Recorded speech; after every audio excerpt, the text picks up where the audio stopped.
Hola.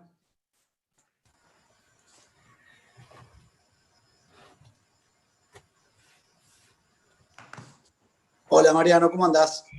¿Qué haces, Andrés? ¿Todo bien? Hola Mariano, ¿cómo va? Buenas. ¿Cómo andamos? Mariano, ¿cómo va? Nico, cuánta gente querida, por Dios. Hola Mariano, ¿todo bien? Ya entramos aquí, Juan, bueno, estamos todos. Perfecto. Listo, ya está. Bueno, Ya podemos- podemos arrancar, ¿no? Mirta, Gaby, arrancar. Carlitos, si quieren arrancamos. Dale, arranquemos, sí. Dale. Perfecto. Hola, Gabriela. Buenas, ¿qué haces?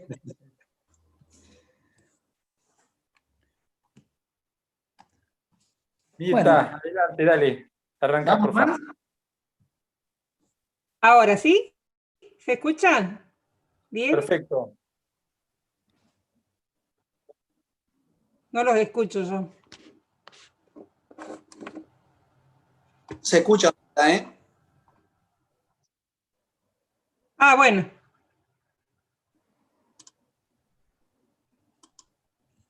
Bueno, hoy nos proponemos, nos habíamos propuesto trabajar con el licenciado Mariano Rey, nosotros como grupo de psiquiatras, algo distinto, digamos, a lo que yo venía viendo en las reuniones previas, le propusimos a Mariano reunirnos para tratar como psiquiatras, interactuar con él, intercambiar con él la experiencia que él viene desarrollando, él y el equipo de salud mental de la provincia de Buenos Aires, en el marco de las nuevas políticas de Estado que se abrieron con el último gobierno y también en el contexto de la ley de salud mental, teniendo en cuenta los procesos de cambio que se han ido dando.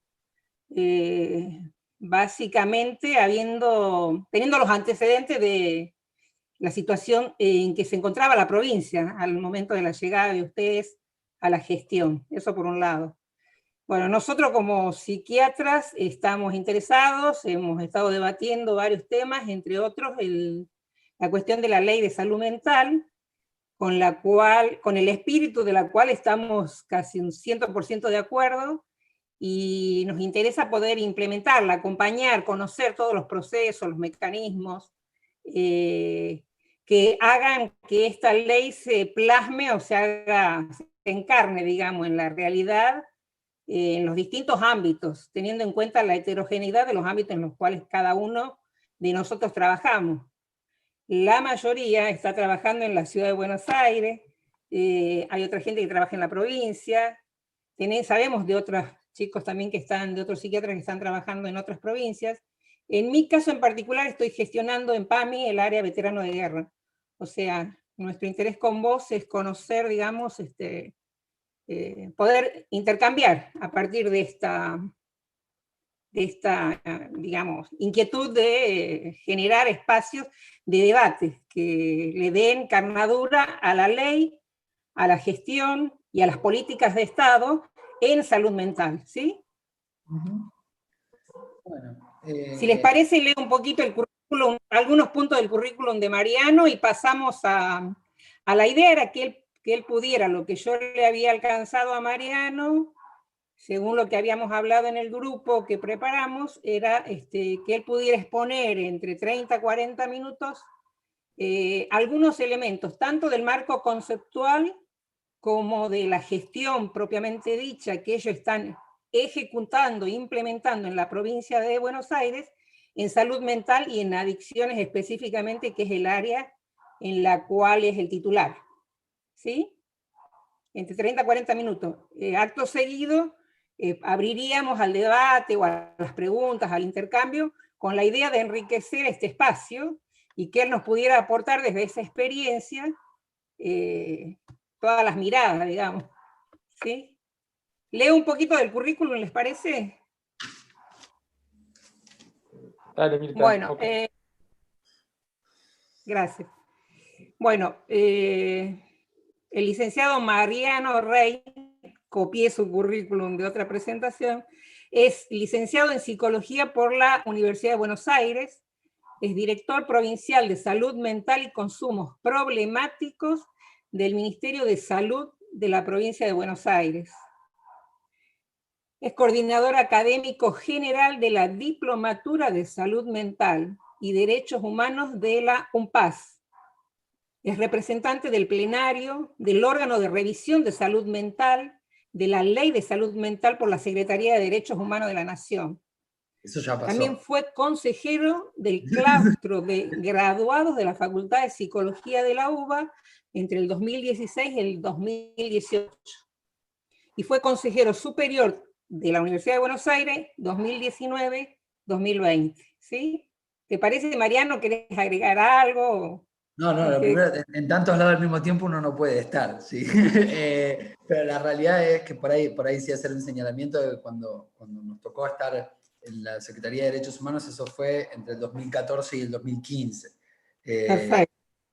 Sí, hacer esa fe de ratas, porque si no, estamos en todos lados y la verdad que no es posible, ¿sí?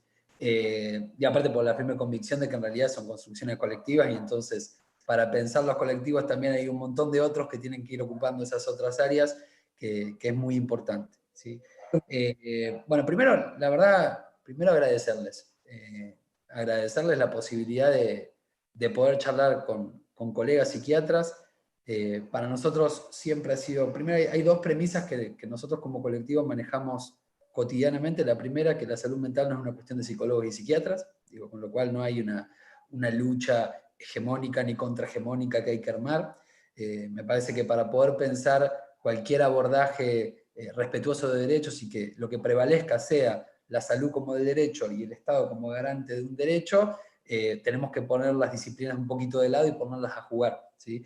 Entonces, eso me parece que es prioritario, sobre todo por quizás algunas cuestiones que iremos desarrollando a lo largo de la charla, ¿sí? Y que tiene que ver justamente primero con que para abordar la complejidad de salud mental, salud nos queda un poco chico, ¿sí? O sea, salud tiene un quehacer específico, pero también hay una realidad que es que hay una cantidad de cuestiones que las vamos a ver, por ejemplo, para todo lo que va a ser un proceso serio de desmanicomialización, en el cual se necesita necesariamente de la intersectorialidad, y por tanto, así como nosotros decimos muchas veces que pensar en la interdisciplina implica de alguna forma como cierta cuota de humildad disciplinar para poder entender que no todo lo podemos responder de nuestra disciplina, ¿sí? Pensar la intersectorialidad también implica que no todo tiene que estar colgado de salud, ¿sí? Para poder dar una respuesta en salud mental. Me parece que eso es una cuestión central, sobre todo porque parte de los errores que hemos tenido como colectivos incluso es suponer que para poder pensar la desmanicomialización, que la desmanicomialización es como la versión argentina de procesos de desinstitucionalización, ¿sí? Que requieren otras vías y otros modos de institucionalizar otras prácticas y otras maneras, implicaría que todo dependa de salud. Por ejemplo, un programa de inclusión sociolaboral que dependa de salud.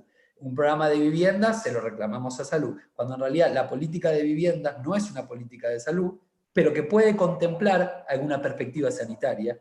La política de trabajo es una política específica que puede contemplar la mirada del usuario con padecimientos subjetivos, una política de inclusión laboral, digo, con una perspectiva que incorpore, ¿sí?, algunas cuestiones para lo que nosotros llamamos la construcción de apoyos, ¿sí? Que la construcción de apoyos tampoco son apoyos estrictamente sanitarios, sino que van mucho más allá, y que tiene que ver con ubicarnos quizás con que nuestro marco normativo no solamente es la Ley de Salud Mental, sino también otras leyes, como por ejemplo la Convención de los Derechos de las Personas con Discapacidad. Digo, que en realidad, en definitiva, ahí, en ese juego, en ese diálogo que tiene la Convención, que en definitiva lo que pone es en un marco normativo, de alguna manera expresa, ¿sí?, el modelo social de la discapacidad, que creo que todos más o menos estamos al tanto y lo conocemos, y que de alguna forma lo que expresa es que es la sociedad la que impone las barreras, ¿sí?, para poder generar un goce de derechos en pie de igualdad, y que por tanto es la misma sociedad la que tiene que trabajar sobre esas barreras para ir diluyéndolas, e introduce dos cuestiones que son fundamentales para poder pensar cualquier proceso en materia de salud mental y también en materia de discapacidad, que es la cuestión del apoyo y la cuestión del ajuste razonable. ¿sí? Esas son dos cuestiones que en realidad por ahí en salud mental no están demasiado trabajadas y sí es necesario que nos podamos incorporar, porque si no aparte le terminamos pidiendo todo al mismo lugar. Y me parece que pensar una política pública integral implica saber hasta dónde también podemos ir y qué grados de inserción podemos tener. Digo, para nosotros no hay proceso de desmanicomialización posible, así como no hay proceso de salud colectiva, si no podemos pensar dos conceptos centrales que son intersectorialidad y participación comunitaria en salud.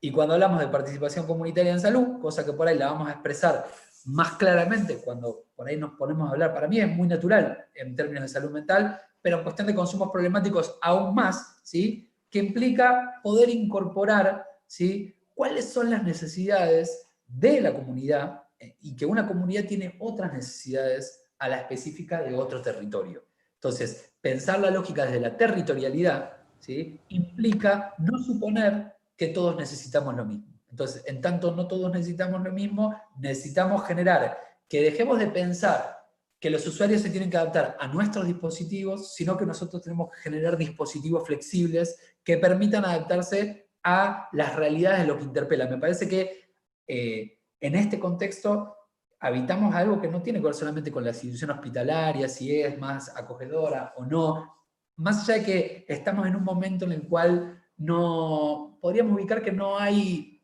duda de que en realidad el manicomio como institución no debiera ser esa lógica asilar, así como también que el manicomio lo tenemos en nuestras cabezas y que el manicomio está también en una contención sin observación durante 48 horas en un hospital general. O sea, no es una cuestión propia del edificio, más allá de que hay una enorme cantidad de situaciones de indignidad y de vulneración sistemática de derechos histórica que se ha realizado en aquellas grandes instituciones totales, de alguna forma. Que también implican algunos recorridos. Primero, el manicomio, en líneas generales, sobre todo los públicos, digo, tienen un derrotero distinto a lo que son las clínicas privadas, que también tienen cierta lógica manicomial, con la cual también tenemos que trabajar, pero que en lo público ha implicado también un recorrido posible acerca de todas las instituciones totales que albergan a la pobreza en algún punto, ¿sí? ¿Y qué es? Del instituto de menores o a la cárcel o al manicomio, digamos. Me parece que esas lógicas y esas trayectorias de vida también están signadas por escenarios de vulneración que no nos cansamos de repetirlos. Entonces, me parece que poder pensar en una lógica, una perspectiva de derechos, siempre he dicho yo que la ley de salud mental no es una ley de ampliación de derechos, ¿sí? Sino que es una ley de restitución de derechos, y eso tiene que ver justamente porque en realidad el derecho a la salud es un derecho que debiera ser consagrado, digo, y en realidad en cualquier convención internacional está expresado de esa manera. Entonces, que haya una ley que haya tenido que reponer, sobre todo en el artículo 7, en donde se expresa inciso por inciso, cuando uno habla de qué derechos se expresan en la ley de salud mental, en los incisos del artículo 7, ahí va a ir ubicando punto por punto escenarios de vulneración de derechos tradicionales en los dispositivos de salud mental y o en los dispositivos más clásicos de abordaje de los consumos problemáticos. Entonces, me parece que esas cuestiones son importantes para poder ubicar cómo de alguna forma la ley dialoga y repone con la realidad concreta, más allá de esa cuestión más teórica, que después obviamente le tenemos que dar carnadura, ¿sí? Y para darle carnadura también tenemos que hablar de los espacios de vacancia, ¿sí? De todo lo que nos falta, ¿sí? Pero también de una caracterización de cuáles son los problemas a los cuales nosotros tenemos que afrontar. Yo creo que como sistema, digo, hay tres grandes problemas para poder pensar el tema de salud mental, y si querés, Mirta, también voy a hablar un poquitito de consumo que me habías pedido, porque también tenemos ahí otro lío en términos legales, digamos, ¿no? En materia de salud mental hay tres grandes problemas históricos que tiene el sistema, más allá de la fragmentación que todos conocemos del sistema sanitario, ¿sí? Que tiene que ver primero con el acceso a psicofármacos. El acceso a psicofármacos, en la medida en la cual no está garantizado, lo que genera también es una lógica que habilita la puerta giratoria, la reagudización de determinados cuadros. En el contexto de pandemia nosotros eso lo hemos visto claramente, cómo eso empeora situaciones preexistentes o detiene procesos que de alguna manera se habían trabajado, más allá de que la medicación debe ser pensada como una herramienta y no como el tratamiento en sí mismo. Me parece que en ese sentido hay algo ahí para poder animarnos a pensar. Por otro lado, hay otras dos ecuaciones que son fundamentales y que son áreas de vacancias históricas, ¿sí? En materia de salud mental. Una de ellas tiene que ver con el abordaje de la urgencia en salud mental. La urgencia en salud mental ha sido un problema histórico, en donde los manicomios, en realidad si nos ponemos a pensar estos dos problemas primeros, tanto el de acceso a psicofármacos como en el abordaje de la urgencia, el manicomio ha tenido siempre un lugar de preponderancia y de ordenador del sistema. Porque si había algún problema, digo, y necesitaba más de 2 minutos, a ver, una cosa es una excitación psicomotriz que nos aparecía en la guardia, la atendíamos ahí, pero después rápidamente, al menos en la provincia de Buenos Aires, Cabred, Esteves, Esteves si era mujer, Cabred, el CORN si era hombre, también siendo mujer en el CORN, y si estaba en la región sanitaria octava, o el Allende, o el Taraborelli más precisamente. Pero entonces, hay un lugar ahí que se terminaban ocupando, que era aquellos sobre los cuales tenían que dar respuesta, ¿sí? Y, por otro lado, una gran farmacia. Ejemplo de esto era el Esteves. El Esteves era la gran farmacia de la región sanitaria sexta.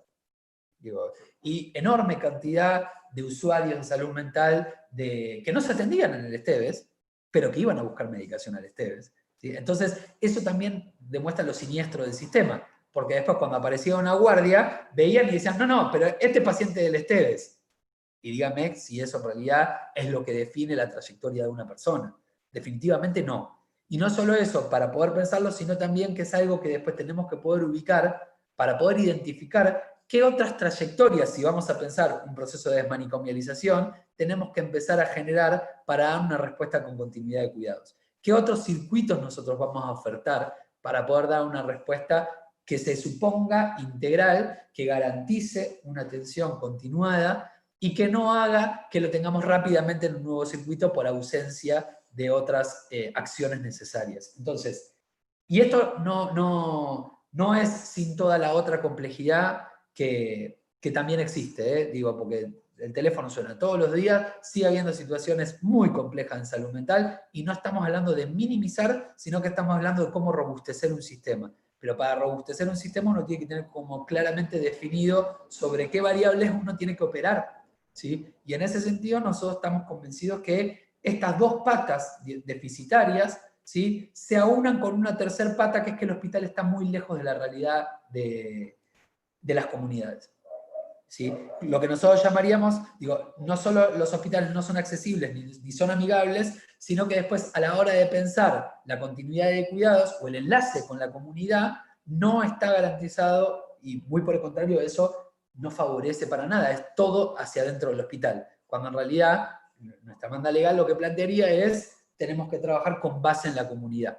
¿Cómo generamos esa base comunitaria? Tiene que poner en diálogo necesariamente aquello que nosotros hacemos en el hospital, ¿sí?, con una serie de otros actores. Con lo cual, me parece que ahí hay un punto enorme a trabajar, y también hay una deuda muy grande que tiene que ver con algo que rápidamente todos ustedes lo van a poder ubicar, que es: ¿y dónde están los dispositivos intermedios? ¿Sí? Que son aquellos que podrían descargar, ¿sí?, el trabajo cotidiano de los hospitales para que no se terminen cronificando.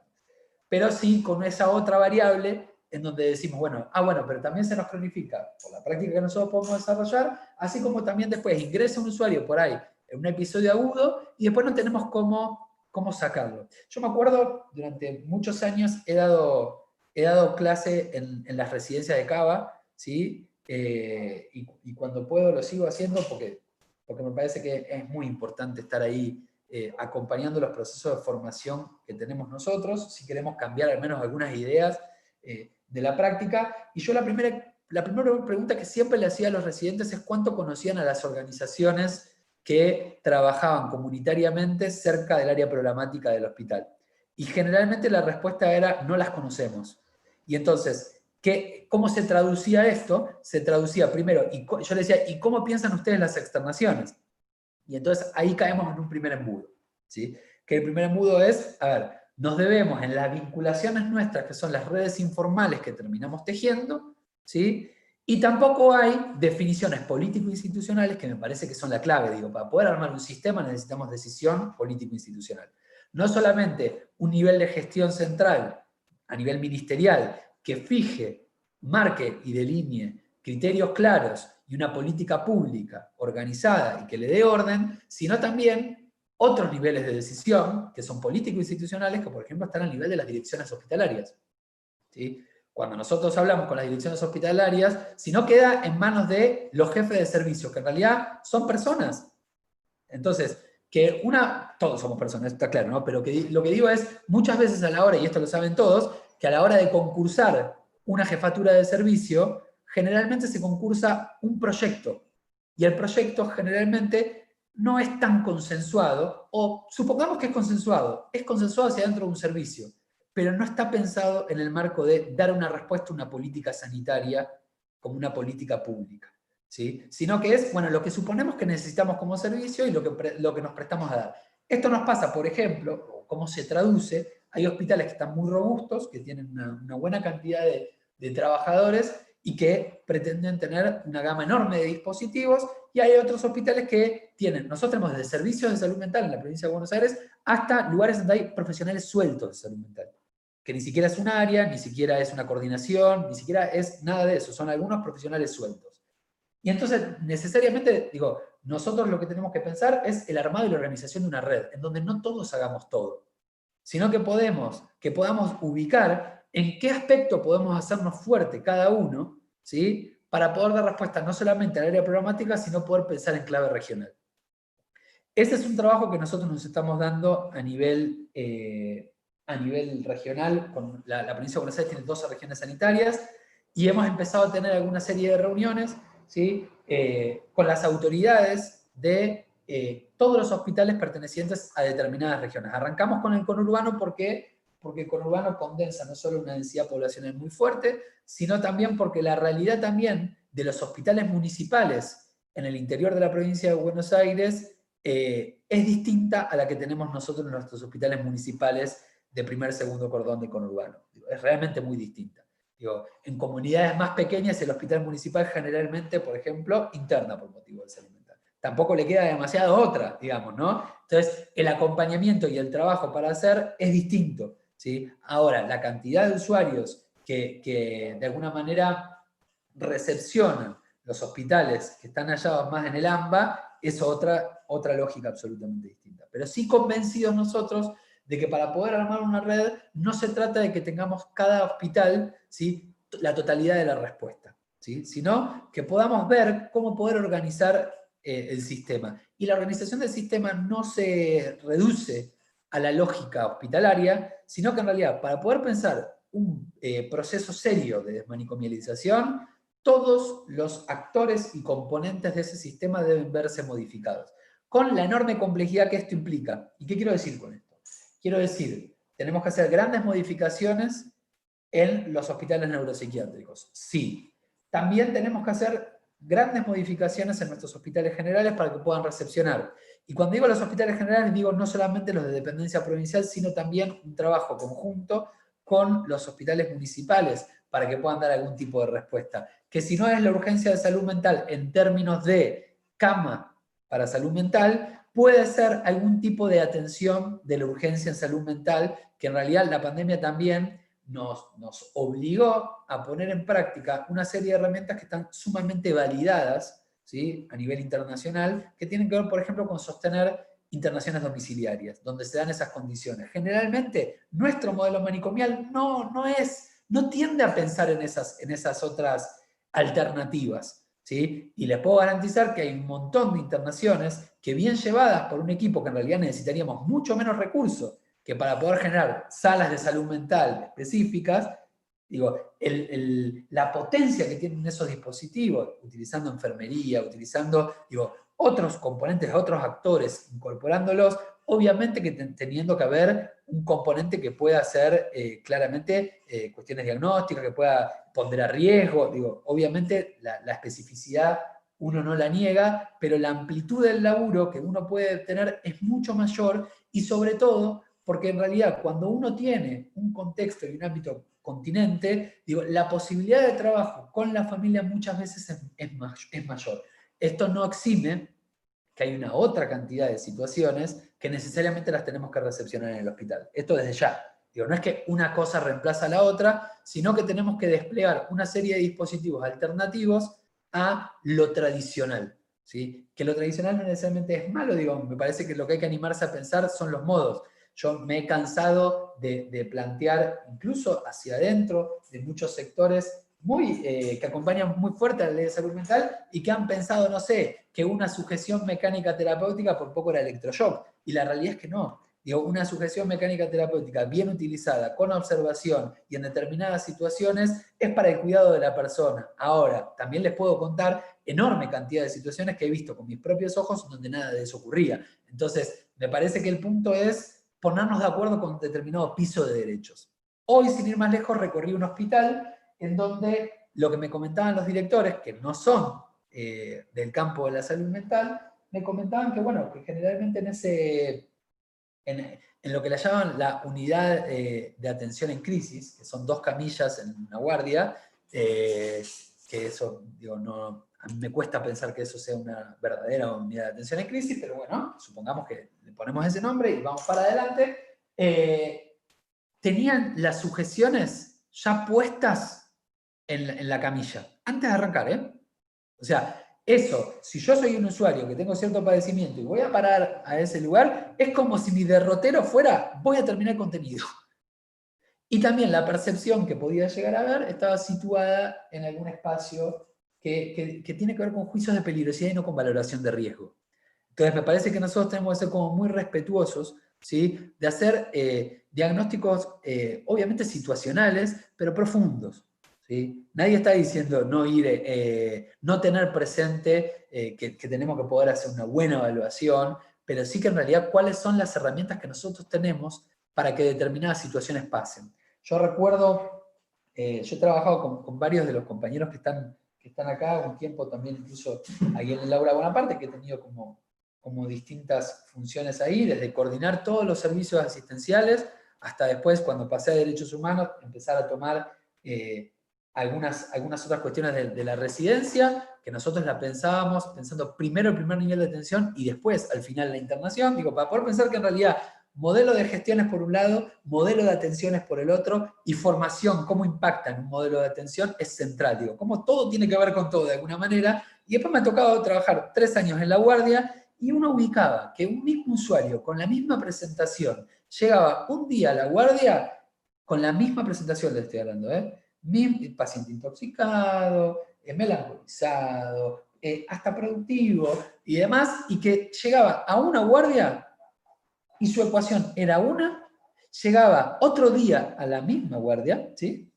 Y terminaba rompiendo todo. Mismo usuario, Entonces, también hay algo que nos tenemos que plantear nosotros de qué es lo que nosotros tenemos para ofertar y cuánto nosotros nos disponemos a poder hacer un trabajo que realmente pueda alojar a ese otro que está padeciendo, ¿sí? Entonces, ahí también tenemos que tener, por eso yo digo, ninguna práctica no puede ser pensada sin una concepción de sujeto, ¿sí? Y sin dignificar o sin pensar al otro, ¿sí? En su potencialidad. Digo, para mí, en ese sentido, cuando la ley plantea, se parte de la presunción de capacidad de la persona, para mí eso es un mandato ético. Para mí eso no tiene que ver solamente con una cuestión de ver, bueno, a ver, cuáles son sus capacidades conservadas y ir viendo por ahí. Digo, tiene que ver con, bueno, cómo pensamos a ese otro que viene. Y el otro viene con lo que tiene y con lo que puede en el momento en el cual está. ¿Sí? Entonces, para poder pensar las urgencias de salud mental, creo que tenemos que poner todo nuestro saber en juego, pero también poner a circular la palabra, ¿sí? Y ponerla a circular con otros. Digo, a mí en lo personal me ha ido muy bien trabajando colectivamente con psiquiatras, con enfermeros, con trabajadores sociales, digamos, y me parece que todos tienen algo para poder aportar en ese sentido, ¿sí? Y que no hay que confundir que en la interdisciplina todos hacemos todo, ¿sí? La interdisciplina no tiene que ver con eso. La interdisciplina tiene que ver con una construcción de complejidad, ¿sí? Que va por otro lado, ¿sí? Entonces, me parece que ahí hay otras cuestiones también para poder pensar que en realidad yo creo que debiera ser una tranquilidad para el psiquiatra no pensar en que todo lo tiene que responder él o que toda la responsabilidad debiera ser propia. Digo, el que una firma de una internación, que es la instancia más restrictiva, terapéutica, que uno podría resolver, lo cual me parece que en muchos casos amerita, no estoy diciendo que no se puede internar, muy por el contrario, muchas veces debemos internar, ¿sí? Pero que esa firma vaya acompañado por 2 profesionales, debiera ser una tranquilidad, y no una puja de poder. Digo, y hay un montón de colegas que así lo perciben. Hay otros colegas que eso les cuesta un poco más, ¿sí? Y creo que en realidad me parece que eso es algo que también tiene que ver con esto que les planteaba de la real interdisciplina, de asumir que el otro también tiene una potencia ahí para poder transmitir, y que acá no se pone en juego de que si nosotros nos ponemos en un pie de igualdad y de horizontalidad para poder pensar algunas cuestiones sin perder nuestra especificidad, eso implica que ahora el psicólogo va a ser el jefe de servicio, por ejemplo. Vamos a poner las cosas en su lugar, porque me parece que si no ponemos nombre propio, le estaríamos esquivando el bulto a cuáles son las dificultades también concretas en términos de las discusiones que se dan, de por qué también determinados colectivos se ponen de un lado o del otro. Yo no dudo en ningún momento, ¿sí? El lugar o la utilidad, incluso, les digo, en lo que nosotros pensamos como el proceso de reforma de los hospitales neuropsiquiátricos, nosotros entendemos que tienen una experiencia también, porque no todo lo que se hace en el neuro está mal, ¿sí? Esto también es importante, hay un montón de trabajadores muy valiosos adentro de estos hospitales, así como también lo están en el Borda, así como también están en el Moyano, así como también están en el Tobar. Hay gente muy valiosa trabajando en todas las instituciones hospitalarias, ¿sí? Pero me parece que también que tienen que seguir conservando de alguna manera algunos casos que en otros lugares cuesta recepcionar. Si eso, ¿cómo le quieren llamar? Si eso le quieren llamar, no, entonces estás en contra de la ley, o no, si entonces estás a favor de la ley. Entonces, me parece que esa es una discusión que no abona, Digo, me parece que en este punto a lo que tenemos que pensar es, bueno, ¿cuáles son los acuerdos mínimos que nosotros podemos establecer? Bueno, un piso de derechos. Ese es el acuerdo mínimo que nosotros tenemos que poder establecer. Acuerdos mínimos que nos permitan después trabajar en un montón de otras cuestiones, ¿sí? Conformación de red. Nosotros tenemos en la provincia de Buenos Aires un problema añadido, que es que el primer nivel de atención es de gestión municipal, ¿sí? Entonces, ahí también cómo uno articula con dos instancias de gobierno disímiles muchas veces y con concepciones muy distintas acerca de la salud mental. Entonces, la capacidad que podamos tener nosotros de poder ponernos en diálogo y de poder construir en diferencia, me parece que es la única garantía de una política pública. Si nosotros queremos armar una política pública consistente, vamos a tener que construir incluso con los que no están tan cercanos, ¿sí? Estableciendo acuerdos, generando procesos, ¿sí? Y también seduciendo, convenciendo, formando, porque hay una cantidad de vicios que tienen que ver con sesgos formativos, no solamente con falta de formación. Hay muchos compañeros que tienen sesgos formativos, y el sesgo formativo lo tenemos todos cuando no tenemos cierto recorrido armado y cierta tradición de trabajo. Lo tiene el psicólogo, lo tiene el trabajador social, lo tiene el psiquiatra. Quizás hay algunas disciplinas que su proceso formativo favorece a cierta apertura, ¿sí? Nos ha ido mucho mejor por ahí con los generalistas para poder pensar algunas cuestiones, pero más allá de eso, me parece que también tenemos que darnos esa posibilidad. Y por ahí, para introducir alguna cuestión más en relación al tema de la desarmonía que tenemos legislativa en términos de consumo problemático, yo soy un convencido de que en realidad es muy difícil trabajar y dar una respuesta como Estado cuando tenés en materia de salud mental una de las leyes, si se quiere, más progresistas, ¿sí? Que incluyen más transversalmente la perspectiva de derechos, y una ley de drogas que es absolutamente anacrónica, que es una ley de las más represivas de toda la región, y que en definitiva sigue vigente, hasta incluso los que armaron esa ley dicen que ya es una ley anacrónica. Sin embargo, eso todavía cuesta. Nosotros estamos convencidos que hay que avanzar en una reforma de la ley de drogas, ¿sí? Que pueda, de mínima, ¿sí? Poder empezar a hacer una traducción que contribuya a la descriminalización de los usuarios. Y esto va más allá de las discusiones que debemos darnos en términos de qué tipos de regulación, si hay regulación de parte del Estado, porque también hay mucha desinformación. La gente piensa que despenalización, legalización son lo mismo, que legalización con regulación del mercado y legalización con regulación del Estado son lo mismo. No son lo mismo, son tres variantes distintas de pensar una política de drogas, y la verdad es que la gente está muy desinformada en ese sentido, pero lo que nadie puede negar es que hay más de 25.000 causas por año, ¿sí?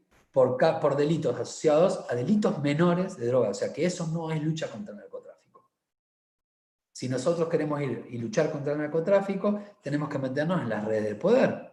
¿Sí? Y en eso, digo, eso implica meterse con lavado de activos, meterse con un montón de cuestiones que nada tienen que ver con el pibe que está ahí fumándose 2 cigarrillos de marihuana o con la persona que agarran con apenas algunos gramos de cocaína, digamos. Entonces, a ver, sigue habiendo una cantidad enorme de gente, ¿sí? Que aparte, digo, el 80% de esas causas, ¿sí? El año pasado, han sido de sectores populares. Y ni les cuento si se trata de mujeres también, ¿sí? Entonces, digo, porque ahí también empieza la cuestión, hay un atravesamiento más que tiene que ver con cómo es una vulneración más extrema cuando se trata de la cuestión de género, digamos, ¿no? Esto hay una enorme cantidad de trabajo hecho, y lo cierto es que en realidad, y así lo estamos disponiendo de alguna forma, y ese es el trabajo que estamos teniendo también con la justicia, es a 11 años del fallo Arriola, pero no solamente el fallo Arriola, que me parece que fue como más emblemático y que ha puesto muy claramente la necesidad de la inconstitucionalidad de la tenencia simple, sino también tenemos Basterrica, y Basterrica lo tenemos en el 84, no lo tenemos, digo, en el 2009 como fue Arriola. Entonces, hay amplia jurisprudencia, pero también, si nosotros vemos cómo fue Colavini y otros ¿cómo se dice? Otros fallos, uno ve cómo la política de drogas no ha cambiado en lo consistente, pero que sí, la justicia ha tenido como un vaivén en relación a qué lugar se ponía o no, ¿sí? Cuánto quedaba en el usuario, cuánto quedaba en la política más concreta. Arriola es interesantísimo porque también pone foco sobre el artículo 19, digamos, la autonomía de la voluntad, básicamente, que es lo mismo que nos encarna de alguna forma, digo, la libertad, digo, que en realidad, si ustedes ven incluso políticamente, digo, cuando se hizo incluso un debate acerca de, bueno, avancemos sobre una reforma en este sentido, yo creo que a cada actor hay que jugarle en la arena que le sirve, ¿sí? Y ciertos sectores que por ahí no estarían de acuerdo, ¿sí? Por una cuestión ideológica en torno a ese usuario, a la criminalización de ese usuario, sí estaría de acuerdo con dejar de gastar la cantidad de dinero que se gasta por causas de drogas. En ese sentido hay acuerdo, ¿sí? Se mueve mucha plata del Estado para hacer causas que después terminan en la nada misma. Entonces, digo, hay una cantidad de cuestiones que por derecha, por izquierda, digo, por un montón de lugares las podemos ir pensando. A nosotros, digo, que quizás venimos más desde una perspectiva de derechos humanos, estamos convencidos que en realidad tiene que ver también con respetar la autonomía de la voluntad, respetar la decisión que tenemos sobre nuestros propios cuerpos, sobre las elecciones que nosotros tomamos, y en última instancia es nuestra obligación como Estado favorecer, ¿sí?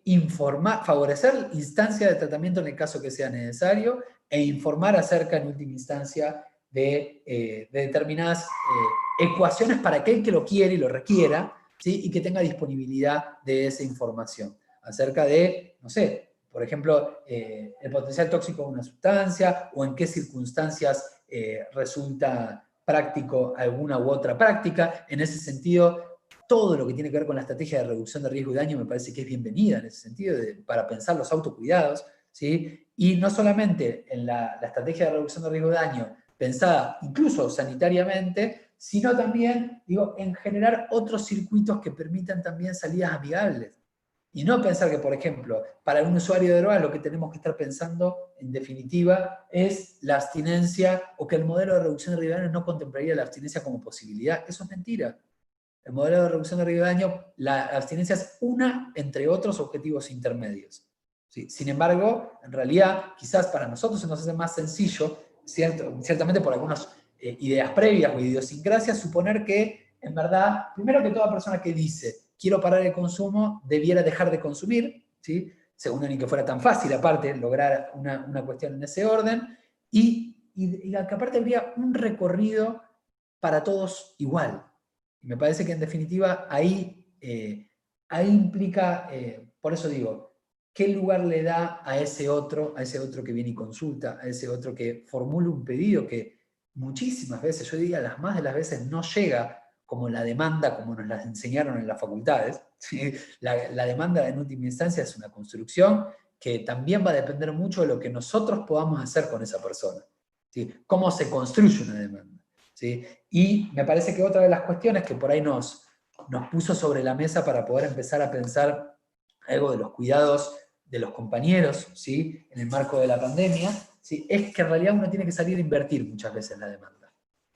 Que la demanda a veces no llega. Y es más, yo le diría, por ejemplo, en materia de consumos problemáticos, llega el que está mejor. El que verdaderamente necesita no llega. Entonces, para que llegue, digo, necesitamos una intervención aún más territorial de lo que les decía antes, ¿sí? Que implica no solamente accesibilidad, sino disponibilidad. Digo, acercarse ahí a donde las personas están, acercarse ahí a esos escenarios para ver si requieren algo, ¿sí? Porque en las experiencias uno se va a dar cuenta que en realidad por ahí lo que quieren no es dejar de consumir, por ahí lo que requieren es generar alguna mejor condición de vivienda, que algo de lo que sucede en esa comunidad se modifique y que por ahí ni siquiera es una demanda sanitaria.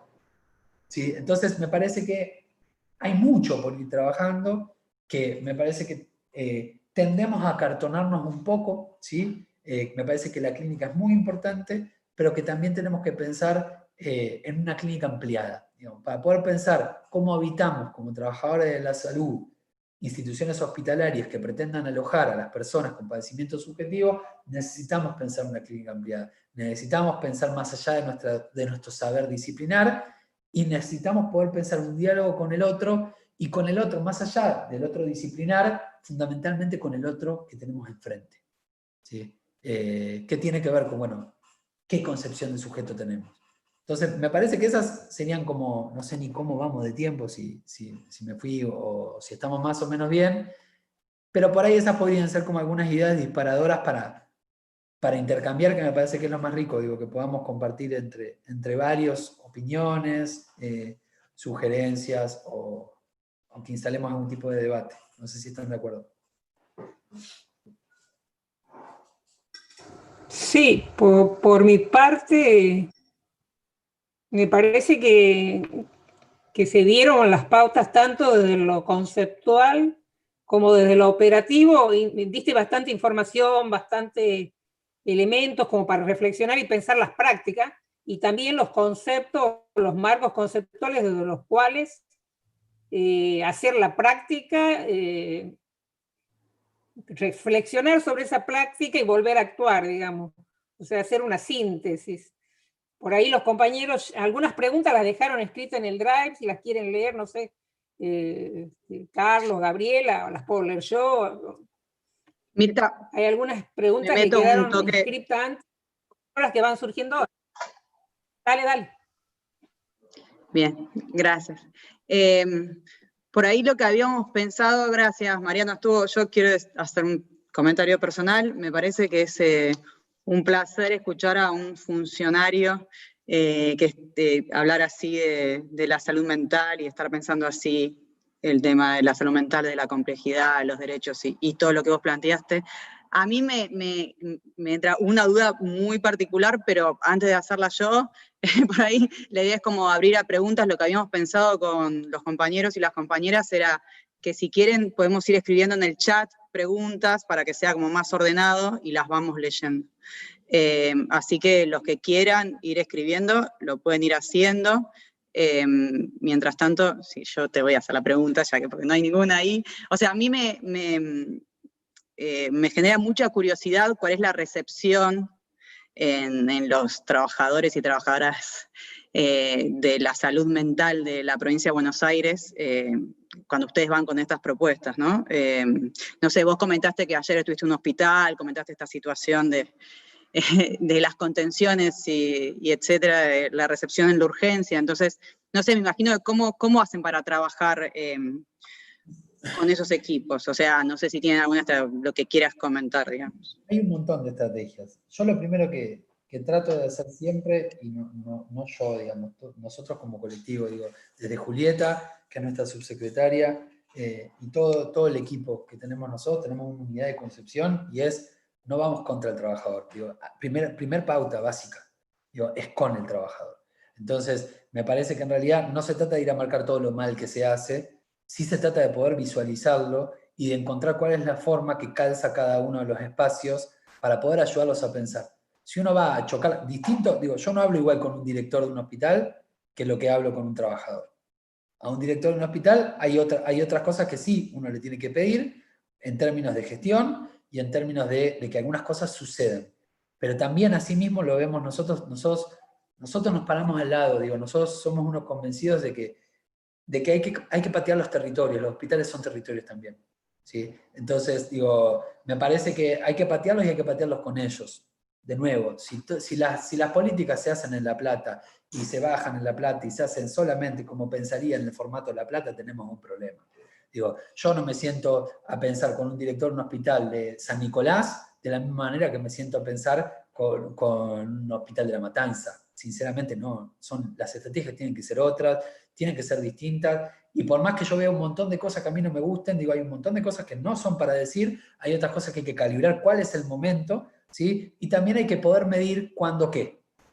En algunos hospitales la propuesta es más ir primero con lo formativo, darle otra cosa, para que primero se empiecen a escuchar, porque si no, no hay nada, no entra nada, sino, ¿sí? Y hay muchas maneras y tradiciones que generaron que salud mental le cueste entrar. Y también nos debemos nosotros como trabajadores de la salud mental, ¿sí? Replantearnos un poco, ¿sí? ¿Por qué muchas veces quedamos al margen de la integración de salud mental en el hospital? Digo, a las prácticas en salud. Digo, por eso digo que la pandemia en algún punto ha sido una oportunidad de poder ubicar la importancia de la salud mental dentro de los cuidados integrales en salud. Entonces, no es lo mismo después para poder ponernos a pensar que nosotros tenemos que también hacernos un lugar, ¿sí? Y no meternos para adentro. Ahora, si uno ve dónde están, por ejemplo, las salas de salud mental, es divino para ubicar cómo piensan los hospitales de salud mental. Una sala la vas a encontrar al lado de la morgue, otra sala la vas a encontrar en un sótano, digo, y ese es el lugar que tiene salud mental histórico. ¿Por qué? Porque en realidad es absolutamente coherente con la lógica manicomial. Entonces, me parece que si nosotros tenemos que traducir algo de esto, lo que tenemos que hacer es empezar a meter salud mental adentro. No es afuera. No es buscar el lugar diferenciado, es integrar. Es verlo, es trabajar con los trabajadores para que eso sea posible. Y les digo, a ver, esto no es teórico, no es la que damos en la universidad. Digo, esta la hacemos nosotros y la hicimos antes y la vamos a volver a hacer seguramente cuando nos toque volver a otros espacios.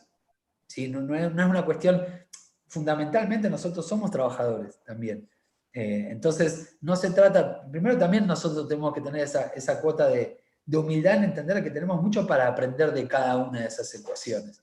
Entonces, nosotros no inventamos la pólvora, ¿sí? Está todo más o menos inventado, lo que nosotros tenemos que poder generar o ser vehiculizadores o facilitadores de procesos que permitan salir del enquilosamiento. Digo, no sé si con eso contesto tu pregunta, pero me parece que eso es clave. Digo, siempre ir con, no a marcar el problema, sino ir a aportar una solución. Me parece que eso es importante, porque aparte lo que suele suceder es que lo primero que te pasa, y esto pasa también a veces en los municipios, es lo primero que te miran es qué les vas a dar, no qué les vas a pedir. Y en realidad lo primero que uno dice es, pará, yo no vengo ni a pedir nada, digo, vengo a poder instalar algo, ¿sí? Que nos permita hacer un trabajo conjunto.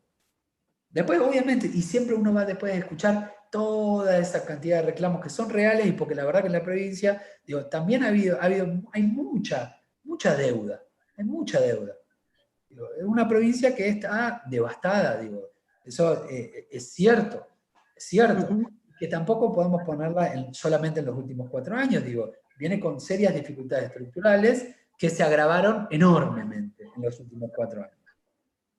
Entonces, y después nos tocó la pandemia. Entonces, creo que no ha habido una gran oportunidad. Sí creemos nosotros que se han dado una cantidad de situaciones virtuosas, ¿sí? Que permiten que algo de la política pública integral sea posible. Y en eso solo es posible porque Axel Kicillof fue gobernador de la provincia de Buenos Aires, y también solo es posible porque si vos vas al Ministerio de Salud de la provincia de Buenos Aires, te vas a encontrar con que todas las áreas hablan con todas las áreas. No es que está sectorizado y que un sector le responde a tal y este otro sector le responde a este otro. No, trabajamos con unidad de criterios, tenemos todos el mismo criterio. La gran mayoría de nosotros se junta todos los viernes de todas las áreas con los casi 80 hospitales provinciales, y estamos todos ahí, y estamos todos presentes con ellos, trabajando con ellos, pensándonos en conjunto, y hay unidad desde Daniel y Nicolás para abajo, en donde todos también tenemos una unidad de criterio. Entonces me parece que esas son cuestiones virtuosas que me parece que hay que aprovechar, porque aparte venimos de una tradición, por ejemplo, en la última gestión, en donde la subsecretaría de la cual dependían los hospitales no hablaba con la subsecretaría de la cual depende salud mental. No hablaban directamente. Y les digo más, dentro de esta subsecretaría, ¿sí?, había 2 direcciones provinciales, una de salud mental y adicciones, otra donde se trabajaban todas las cuestiones de las violencias y salud comunitaria, en donde tenían prohibido hablar entre ellos adentro de una misma subsecretaría. O sea, imagínense el nivel de dispersión, el nivel de destrato y el nivel de desidia y golpe con el que nos encontramos con nuestra red. O sea, muy importante. Con eso la corto ahí para poder avanzar con alguna inquietud de otros, si te parece. Sí, buenísimo, gracias. Mira, no sé, si algún compañero quiere ayudar, se suma, pero voy a leer yo un par de preguntas acá que fueron haciendo. Te leo las 2 primeras, las voy a leer medio en orden porque se sumaron varias, así que vamos en orden. Hay una que es del chat de YouTube de Julieta. Dice, ¿cómo hacer entonces para la provisión de psicofármacos y con el manejo de esas urgencias? Y nada, después ahí, Tito, si querés después vos intervenir, hacer tu pregunta, ¿te parece? Voy a agregarte a esta otra que hay de polifarmacia, así suma, que es de Andrés. Si podés ampliar, Mariano, sobre la política que piensan para evitar la polifarmacia. Y otra pregunta, que también es de Andrés, que se está pensando, se está pensando en presentar un proyecto de cambio de ley nacional de drogas. Bueno, esa pregunta de esa parte. Pero si querés responder esas y después seguir. Un poco, a ver, lo que nosotros definimos es que había que pensar una política de psicofármacos que contenga todo, que contenga todos los niveles de atención. Nosotros necesitamos, por eso, sentarnos a pensar en conjunto con los municipios, en conjunto con la nación, ¿sí?, y con los hospitales, porque hay distintos niveles. Una cosa es por donde se compra el psicofármaco y otra cosa es la boca por donde se da el psicofármaco. Entonces me parece que esa cuestión es, por eso hablo de que una cosa es modelo de financiamiento y otra cosa es modelo de gestión. Entonces eso hay que tenerlo muy claro, y otra cosa es modelo de atención.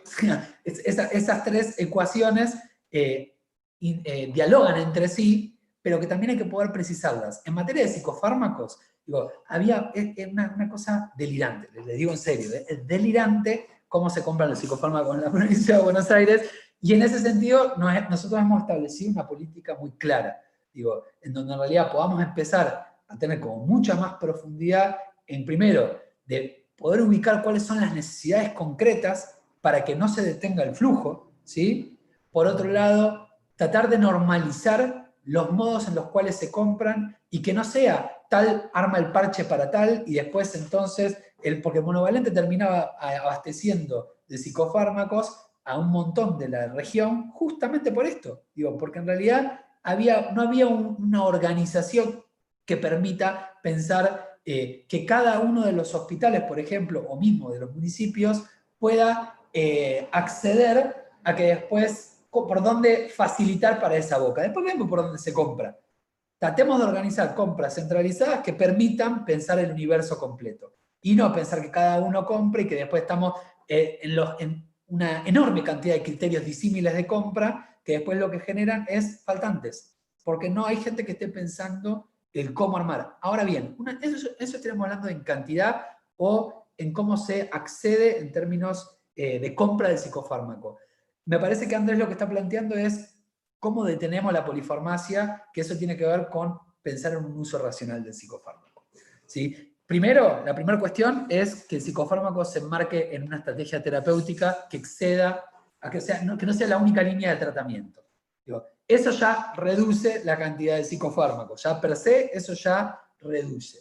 Ahora, por otro lado, también una de las líneas que nosotros estamos realizando desde el programa de uso racional de psicofármacos, que depende de nuestra subsecretaría, ¿sí?, es el armado, que próximamente ya va a empezar a salir, de un boletín informativo que permita también contrarrestar esa lógica que tenemos y que estamos tan habituados a que en realidad son los laboratorios los que nos dicen lo que tenemos que medicar, y en realidad nosotros entendemos que en realidad los psicofármacos que se dan en el sistema público tienen también que tener una validación de por qué primera elección, por qué segunda elección. Nosotros hicimos un vademecum, ¿sí? que la idea también es poder empezar a ubicar cómo algunos psicofármacos que eran útiles se dejaron de utilizar por cuestiones estrictamente de mercado, ¿sí? Y en qué utilidad algunos otros psicofármacos.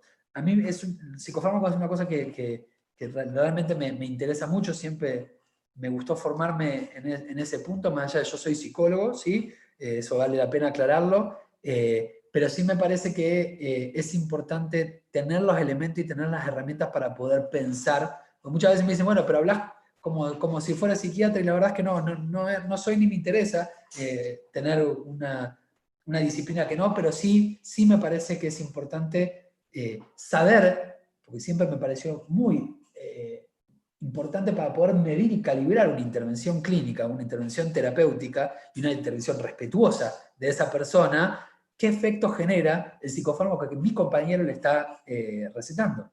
Y lo cierto es que en realidad en la clínica, y esto es la clínica cotidiana, la clínica en el hospital, y la clínica que también muchos de ustedes tienen también en la clínica privada, digamos. Cuando se labura fuertemente en un tratamiento integral, la polifarmacia baja.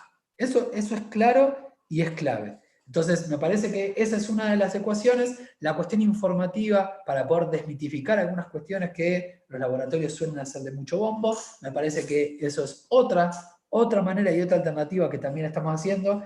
El armado del vademecum creo que también es una herramienta que permite decir, bueno, es por acá y es hasta acá, y esto es primera elección, esta es segunda elección, y que no está armado por psicólogos, está armado también por médicos, digamos. Me parece que eso es importante tenerlo presente, que en realidad no, porque también aparece esto cuando dicen, bueno, no, pero es solo el médico el que podría, por ejemplo, coordinar una jefatura de un servicio. La realidad es que también, nada más anacrónico que eso, digamos. Pero no, porque la capacidad de gestión no tiene que ver con un saber disciplinar, ¿sí? Y las definiciones que se toman, yo puedo coordinar un servicio y empoderar enormemente la tarea de un médico sin ser médico.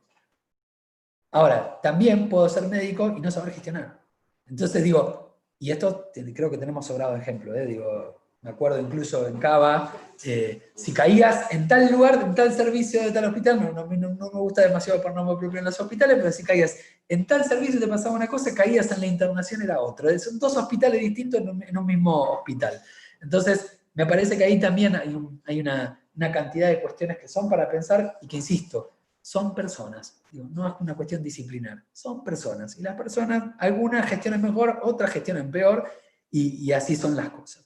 Eso en relación a psicofármacos, al menos una primera respuesta intuitiva, ¿sí? No tan intuitiva, digo, de planificación estratégica. Pero después había otra pregunta que me habías hecho, que no me acuerdo si era de Andrés, que tenía que ver con la reforma de la ley de drogas, si hay proyectos, era así, ¿no? Sí, eso, justamente. Si está, Bueno, sí, Andrés, habla.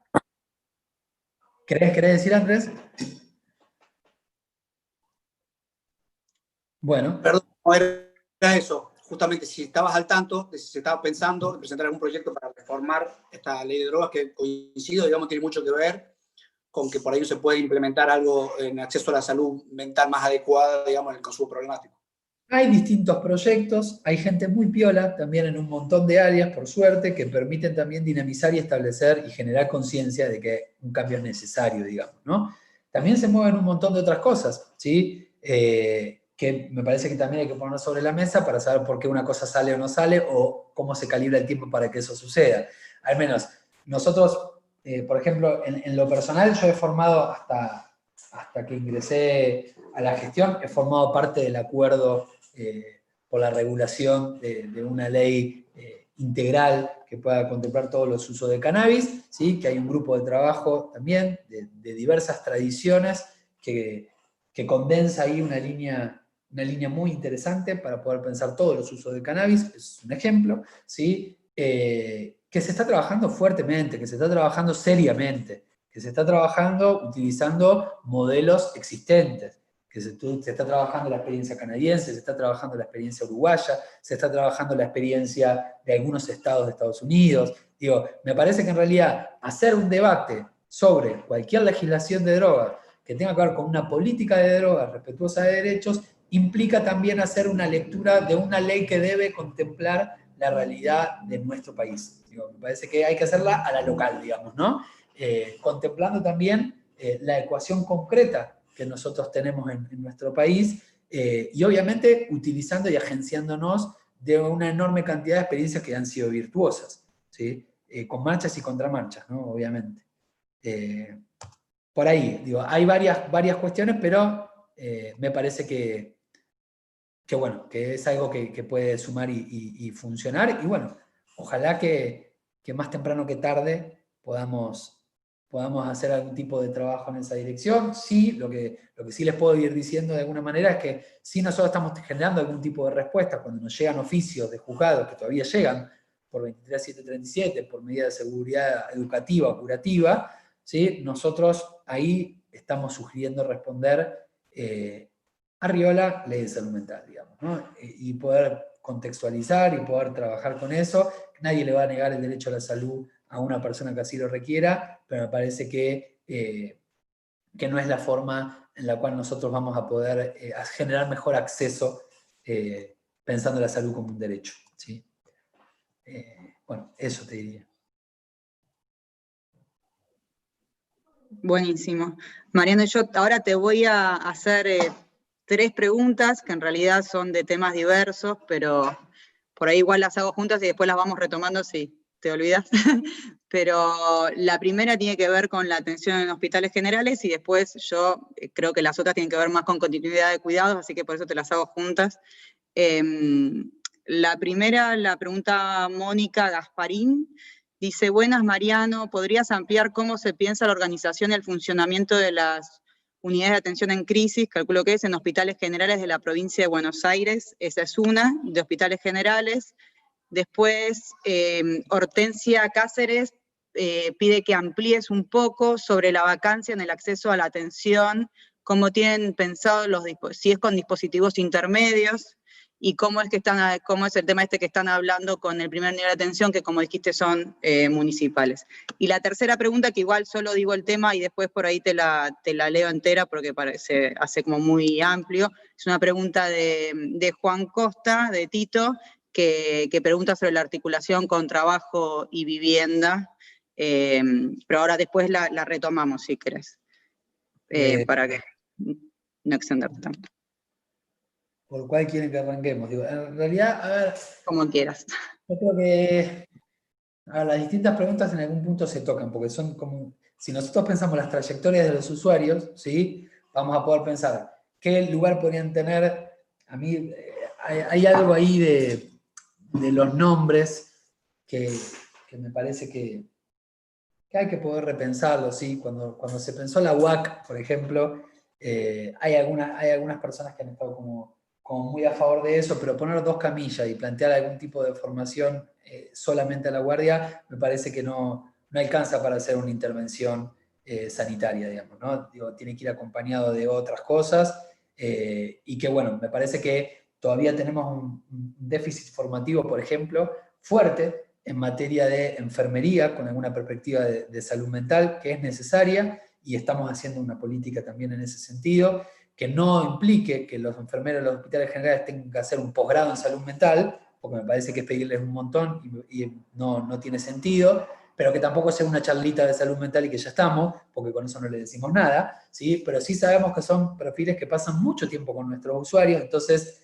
todo aquel enfermero que trabajara en una guardia en un hospital general, sería bueno que pueda transitar la experiencia de un curso que nosotros ya está terminando la primera edición, que lo estamos haciendo cerrado para poder ir focalizando, ¿sí? Y también para ir midiendo también la eficacia del programa de alguna manera, en conjunto con la Escuela de Gobierno, ¿sí? Que es sobre enfermería en salud mental, que son 8 encuentros, ni 1 ni 2 años, ¿sí? Y que son todos interdisciplinarios.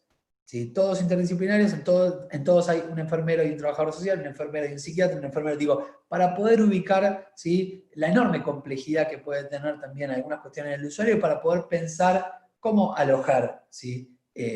Ni hablar, digo, a capítulo aparte, me parece que amerita que nos pongamos a pensar que los hospitales tienen que seguir funcionando después de las 12 del mediodía, ¿no? Pero ahí es algo controversial que estoy diciendo, y que no quede todo en términos de la guardia, pero cuando hablamos de la herencia vacante, digamos, ¿no? Y de las deudas enormes que tenemos, tiene que ver en parte también con esto, y que en ese sentido, digo, hay que decir las cosas como son, digamos. Es muy difícil si el hospital queda vacío, ¿sí? ¿Qué tipo de prestación podemos dar? Yo diría en todo orden, ¿sí? Entonces nos dedicamos de 8 a 12 a hacer un hospital general, y de 12 en adelante a atender en guardia, digamos, ¿no? Me parece que en realidad no en todos lados pasa lo mismo, es una práctica bastante habitual, ¿sí? En salud mental también, pero creo que en realidad también hay que ir acompañando procesos para poder ir mostrando que en realidad podemos dar una prestación distinta, ¿sí? Hortensia creo que había planteado la de... si no Sí, recuerdo, era algo de los dispositivos intermedios y la vinculación con los municipios. eso, ¿cómo lo piensan? Bien.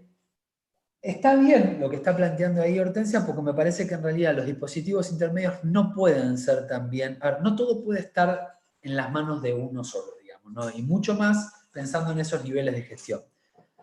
A nosotros nos gusta pensar también que hay algunas gestiones que tienen que ser necesariamente compartidas o cogestionadas. Digo, los usuarios después transitan un montón de cuestiones que tienen que ver con el municipio, entonces pensar con el municipio y con la articulación con las unidades sanitarias es clave. Por ejemplo, Hortensia está en el Eva Perón.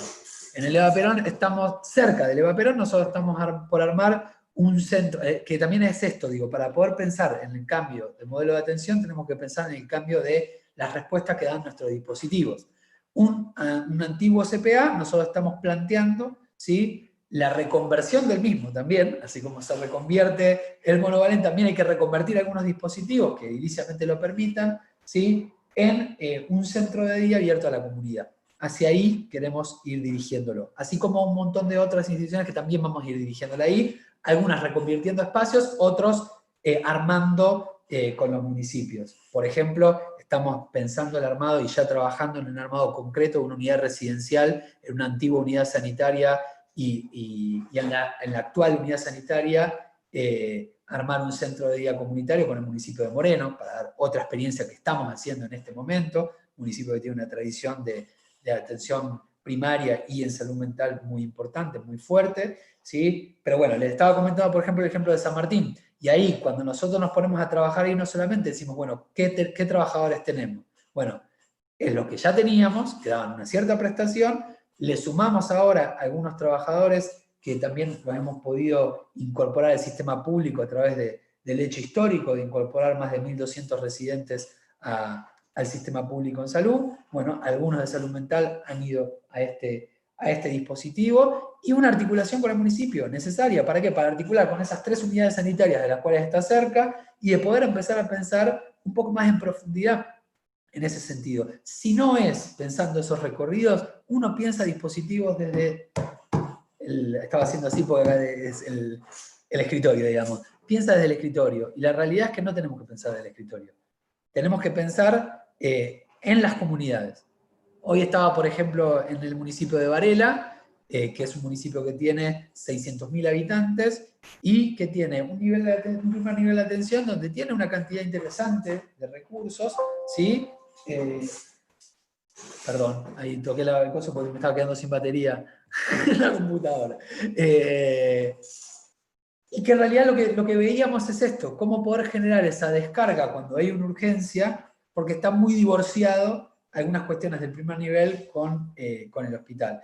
Entonces, bueno, se nos ocurrió poder pensar algo cogestionado, algo que podamos pensar en conjunto, que contemple y que incluya algunas cuestiones y algunos trabajadores municipales, que nosotros pongamos también lo propio desde provincia, articulando a veces con lo existente, que esté mal utilizado, ¿sí? A veces poniendo otras cosas, me parece que eso va, y poniendo en esta lógica que les decía a ustedes, dispositivo intermedio que no pueda pensar intersectorialmente es un dispositivo que va a ser corto, siempre corto. Entonces veamos si le podemos meter fines adentro, veamos si podemos meter talleres que en realidad puedan generar otros circuitos en donde venga la comunidad, no tradicionalmente de salud mental, porque eso es inclusión social. Inclusión social es que nosotros construyamos los apoyos necesarios para que los usuarios de salud mental puedan habitar los mismos espacios que la persona que se cruzan después en el correo, en el supermercado o en donde sea. Entonces, me parece que de eso se trata, de ese armado.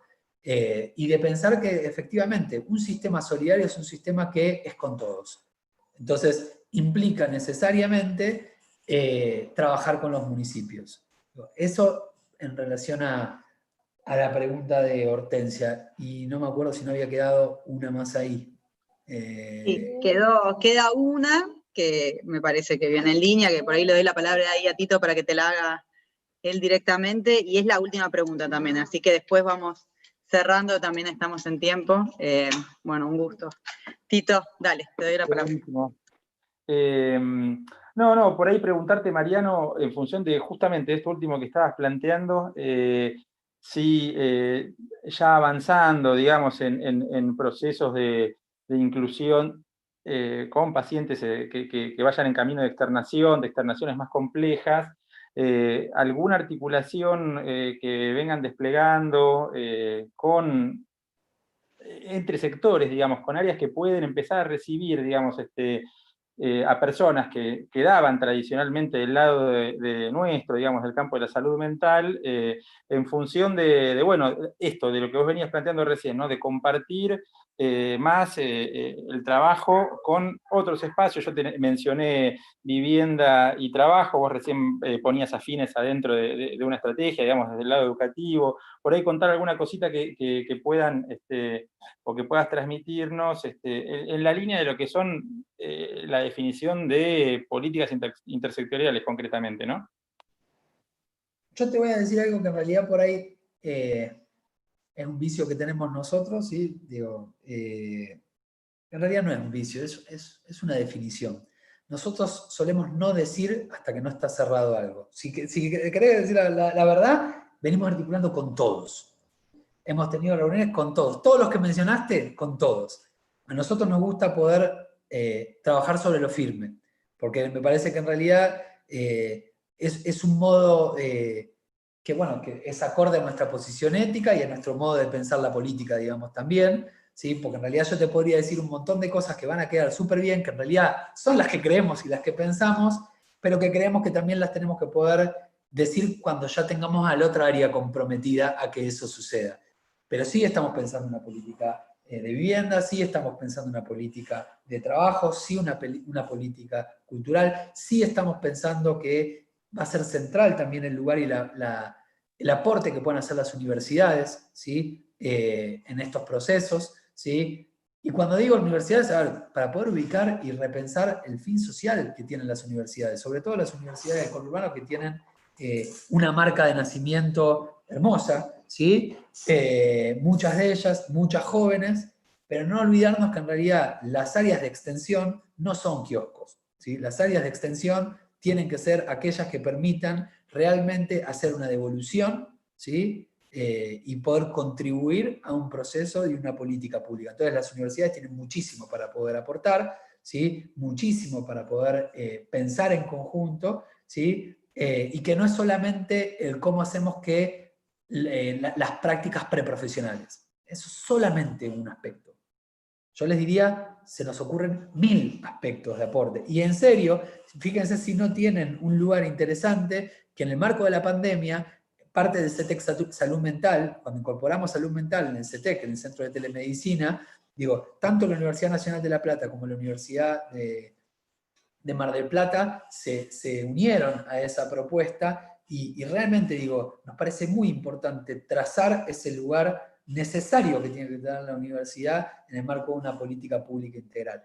Pero sí, es cierto que nosotros venimos articulando muchísimo con desarrollo, ¿sí? Muchísimo, ¿sí? En un montón de acciones concretas con desarrollo, venimos articulando muchísimo con la Subsecretaría de Derechos Humanos, ¿sí? Por ejemplo, en el desarrollo de las pautas de habilitación para efectores, digo, la provincia de Buenos Aires no cuenta con una norma de habilitación ayornada a la ley de salud mental, próximo a salir, digo, nosotros vamos a sacar, tenemos ese compromiso asumido, así como también tenemos el compromiso asumido de que tenemos que poner a funcionar una comisión provincial interministerial en salud mental y consumos problemáticos, ¿sí? Y que estamos en vías también a ponerlo en eje, pero bueno, son cuestiones que nosotros venimos trabajando, pero que cada una de ellas, en lo concreto, sobre todo las más ansiadas, que me parece que en realidad ahí es donde me parece que no hay que jugar con una crisis de expectativas, ¿sí? Porque los tiempos después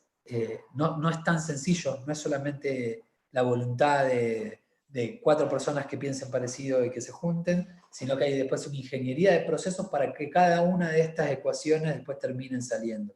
Entonces, en ese sentido somos respetuosos de los tiempos, sí nos estuvimos abocando muy fuerte a la pandemia, las articulaciones estuvieron muy, muy centradas en eso, y hoy día estamos empezando a recuperar fuertemente la agenda, ¿sí? La agenda que nos trajo, de alguna manera, y lo que hemos venido a hacer desde el momento 1.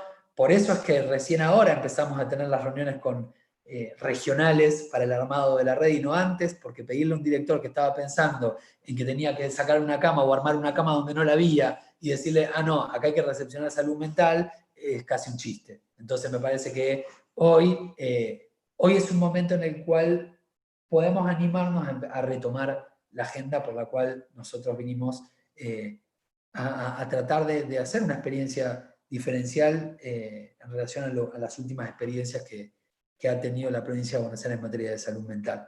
Pero sí te podría decir, Juan, que si no hay una articulación fuerte con las otras áreas del Estado, y si no se pone a trabajar un funcionamiento interministerial comprometido con esto, digo, es muy difícil generar un proceso. Sí, por ejemplo, hemos retomado obras que estaban paradas, como por ejemplo una obra de 10 casas del Alejandro Korn. Digo, eso lo hemos retomado y prontamente 40 usuarios del Alejandro Korn de Melchor Romero van a externarse en la comunidad, ¿sí? En tierras que son del hospital, pero que bueno, que también hay todo un trabajo para hacer ahí, y estamos pensando 40. Ahora, les puedo decir que eso no se ha detenido en la pandemia. Nosotros hemos generado procesos de externación incluso aún en la pandemia. El Esteve lleva más de 25 externaciones durante la pandemia, el Cabré lleva otras 30 externaciones durante la pandemia. Externaciones, no digo en total de altas, incluyendo agudos y demás, son más de 100, pero lo que digo es externaciones de personas que estaban viviendo en el monovalente. Esas son las que estoy diciendo, ¿sí? Que de alguna forma son las más difíciles, ¿sí? Las que requieren todo este trabajo para que sean sustentables. Pero aún así, nosotros somos unos convencidos que la reconversión de los monovalentes, no la reconversión, sino la adecuación, ¿sí? Como dice la ley, eso, porque después hay toda una cuestión semántica, reconversión sí, no, bueno, eso me parece que son cuestiones semánticas, pero sí la adecuación para ubicar un lugar distinto, ¿sí? De los monovalentes implica no solamente externar usuarios, sino también externar trabajadores, ¿sí? Y eso es una enorme tarea de cómo pensar la organización del sistema. Así que bueno, eso te diría, Juan, en relación a ese punto. Buenísimo, muchas gracias. Por favor. Bueno, en realidad hay una última pregunta de Mirta. Yo lo que voy a hacer es dejarla que ella cierre y que te haga la pregunta, y así vos haces un cierre. En principio yo te agradezco en nombre del colectivo de psiquiatras en red. Estuvo genial la charla. Y te dejo a Mirta que cierres, ¿te parece? Y le hagas la pregunta, así Mariano cierra como le parezca también y nos vamos despidiendo. No sé si escuchás. ¿Escuchás, Mirta, ahí? Dale, gracias. Dale. Sí, ¿se escucha? Algo sí. Hola, sí. hola. Inténtalo. ¿Me escuchás? Dale. No, la pregunta iba orientada a pensar si había, algo contestaste recién, si había ya como una especie de articulación con organizaciones sociales que ya tuvieran experiencia en esta transición entre los pacientes que están con consumos problemáticos, ya sea internados o no internados, en tratamiento, y una inclusión social de esos sujetos. ¿Se entiende la pregunta? O sea, poder trabajar con esas organizaciones que tienen alguna experiencia, o sea, de la sociedad civil. Algo contextual. Sí, igual, a ver, yo te diría que, porque a ver, una cosa es también para los usuarios de salud mental, que es la pregunta que yo le hacía a los residentes que hablábamos en esa oportunidad, en ese momento de la charla, pero me parece que para pensar una política que pueda dar una respuesta real y con anclaje territorial en materia de consumos problemáticos, no desconoce el trabajo que las organizaciones sociales hacen en el territorio, o uno peca de ingenuo o no entiende nada, básicamente. Entonces digo, si uno realmente quiere hacer una política articulada, no Me puede... quedé sin audio. ¿Se escucha? No puede prescindir de una articulación necesaria con las organizaciones sociales. O sea, No puede prescindir. hay que escucharlas, hay que poder también, de alguna manera así, acompañar esos procesos. Ellos toman algo que el Estado nunca va a llegar, ¿sí? Es muy difícil que lleguemos. Entonces, creo que las organizaciones articuladas a una política de un Estado presente pueden garantizar algo más respetuoso en ese sentido. Así que sí, definitivamente sí. Y de alguna manera nosotros, en ese cartografiado del territorio, vamos identificando cuáles son las organizaciones que trabajan y tratando de trabajar desde lo comunitario también, para poder de alguna manera acompasar y complementar esa intervención que en la comunidad toman más en parte de las organizaciones y que el Estado también tiene un montón para poder aportar. Sí. Bueno, a ver, yo sinceramente les quiero agradecer la invitación, más allá de que ya sea un poquito tarde y los días duran mucho, no terminan nunca, y tuve que poner apagar el celular para que podamos tener la charla. Hay que tomarse el tiempo para que nos podamos sentar a pensar colectivamente. Y nada, me parece que todos los aportes de todos son válidos. Y mi sugerencia es, seguramente en el colectivo de ustedes hay gente muy convencida, pero seguramente tenemos afuera un montón de otros que no están ni cerca de estar convencidos y que tenemos mucho trabajo para hacer, ¿sí? Y no, yo soy de los que piensan de que en realidad no debemos bajar la guardia en ese sentido para que avancen los detractores que definitivamente no tenemos manera de conciliar, pero que al mismo tiempo nos demos la oportunidad de ser amplios, ¿sí? Para poder incorporar a otras personas y a otros colegas y a otros compañeros que las diferencias son menores o son para alguna que otra cuestión. Y definitivamente para nosotros pensar un proceso de transformación como el que requiere nuestro país, ¿sí? Nuestra provincia, nuestra ciudad de Buenos Aires, pero todo nuestro país, me parece que requiere de la mayor cantidad de gente que pueda hacer y con todas las disciplinas dentro. Así que agradecerles nuevamente, estamos a disposición para lo que necesiten y bueno, nada, nos estaremos viendo en distintos espacios seguramente. ¿Sí? Bueno, muchas gracias, Mariano. Fue muy agradable, así que muy útil. Muchas gracias. Muchas gracias. Gracias. Gracias, Mariano. Gracias a todos por conectarse.